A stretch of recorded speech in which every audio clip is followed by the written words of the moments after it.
Hi, it's Colette here. I'd like to tell you a little bit about the first book that I wrote. I've written 6 books now, so I've learnt a lot on the way through personally. I've also helped lots of other people, and I've published over 1,000 of other books, guides and the rest of it. So I wanted to explain what it was like to get that first book done. I started off feeling very confused. I was worried that I would look like an idiot. I thought people would judge me based on what I put in the book. I thought that I would really screw it up. I thought I would undermine my professional credibility as well as just creating a bad book. And I really struggled with that. I thought, who am I to think I can write a book? And that put me off for a long time. And that came out as, just constant research rather than making a start and learning as you go. Once I got going, it got quite a lot easier. I found that once I'd planned out my book outline and I knew what I was doing, I could do it a lot quicker. And it was just like talking around bullet points in a presentation, if that makes sense. I got the outline, I knew what I wanted to say, I knew what result I wanted for the readers, and I went through and I got it done. Once I got the first draft finished, I realised a few things. One, how difficult it is to proofread your own work. I did that first book really quickly. I did the writing part in about 14 days, from planning the outline to pens down. That's the first draft done. And then I came to check it, I came to proofread it, and I was just too phased. I couldn't really do it. So if this happens to you, you've got 2 options at this point. You can have a break, maybe a week, come back to what you've written, start editing it. As soon as you start to get tired and jaded, you need to stop, have another break until those feelings are gone, perhaps another 2 or 3 days, then start proofreading again. Of course, the problem with that is it's seriously slow. It's cheap, but it's seriously slow, and you are likely to still have mistakes in there because as human beings, we're programmed to assume that we don't make that many mistakes. And you'll find if you were tired when you were writing a book, or you were rushing, you didn't know a particular concept very well, certain parts of that book might need quite a lot of polishing. And if you find 5 or 6 mistakes in one part, you start to think, oh, well, I must have found everything there. But maybe you haven't. And of course, the more mistakes that appear in the final book, then you will be judged, and you'll be judged harshly. So you can do it yourself, but it's going to take a long time. You can ask friends to do it for you, but they might be doing it as a favour. You're not paying them. They're fitting it in around their other daily life commitments. They may not necessarily be very good at editing. They've never used a style guide before. They're not used to formatting for print, for example. They could give you bad advice. So I always recommend that don't cut corners. Don't pay for anything if you don't want to, but do pay for proper proofreading. It takes 5 days for the slow service to get your book proofread at around £10 per 1,000 words, to edit your sentences and paragraphs, and to proofread what you've put.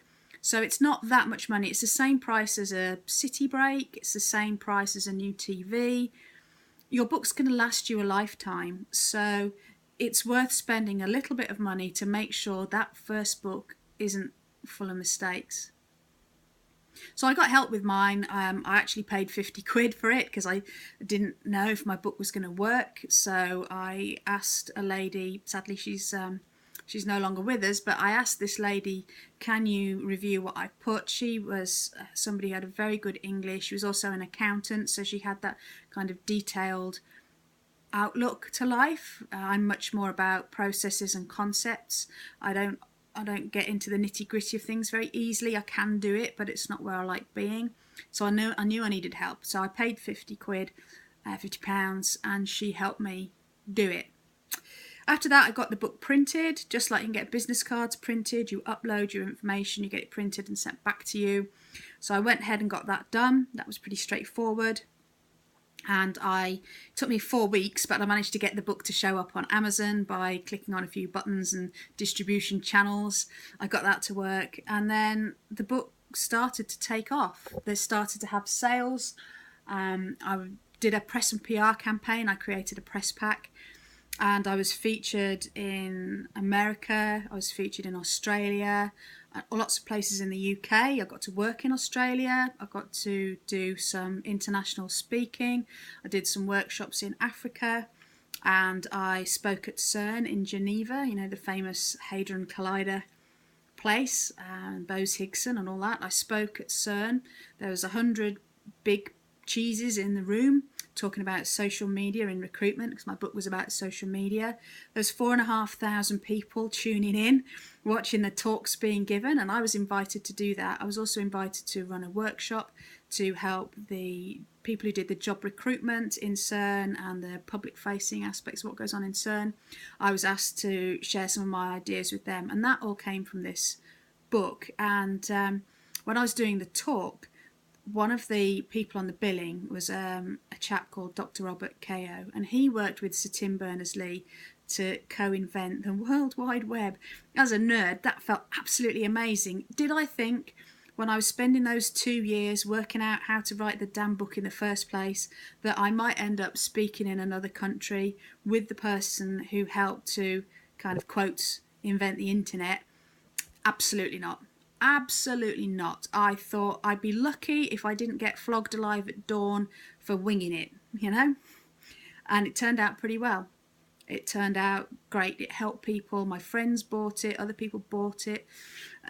People said my book made a difference. I'd simplified social media. I'd given them the confidence to reach out and network and work with people. And I never, ever thought that would have come from just basically learning the ropes and seeing how it worked. So that's why I like helping people. Every person I help has got a story to tell. So I helped Jane with her Egyptology books. I first said to her, look, I want to try out my system with some other people. Will you have a go? You know a lot about Egyptology. And, you know, once the swearing had calmed down and you off your rocker, she had a go at it. And she was so delighted. She wrote other books about Egyptology. The first one was about where to go to in Luxor to look at some of the less popular tourist attractions for people returning to Luxor. That's what made her book unique. It was the second visit. So you weren't looking at Tutankhamun's tomb, you were looking at other things that were interesting. And she wrote some other books on Egyptology as well, because she was studying at the University of Manchester. And she shared those essays, what she'd learnt in books as well. And Sackler Library at the University of Oxford asked Jane for a copy of her book. Did we think that would happen when we mucked about and she was swearing at me going, what, you think I can write a book? Absolutely not. We had no idea, and that happened. I helped Mark with his book. You've probably seen his video on my website if you've had a look around there. And he wrote a book on keeping chickens, because at that point he was selling chickens and he wanted to make sure people could take a book of advice home with them and that they could look after the chickens properly when they got home. He wanted the chickens to have a nice lifestyle. He wanted the owners to feel confident they could do a good job. And that's what they did. And it did really well. He was featured in national and newspapers, local radio, national radio. He was a consultant for a egg selling company when they needed to create adverts. They wanted to show chickens having a healthy lifestyle. They came to him for his advice. And again, did we think that when we wrote his book? No, we thought we would just give the book out to people who bought chickens and wanted to look after them. So you really don't know where it's going to take you. Another person, Ian, I helped him write his book, and he got a 5-figure consultancy order on the back of giving away a little book at a talk. As non-fiction authors, we're really lucky because we can share our knowledge in lots of ways. We can offer it as consultancy done for you. You can run workshops to show people what to do and everything. So you don't have to make the money out of the book. You can make the money out of positioning if you want to as well. And that's what's been really good about it. That obviously made a big difference to his business, getting a 5-figure order as a one-man band consultancy. Yes, it was a large 5-figure order. It was great. So that's why I help people write books, because it's fun and you never quite know where you're going to end up, but if you do it properly, you will end up somewhere good. I'm Colette Mason. Thanks for watching. I'll see you on another video. If you want to find out more about me, pop along to letstellyourstory.com, where there's free hints and tips, tools and advice for you to become a brilliant author. Bye for now.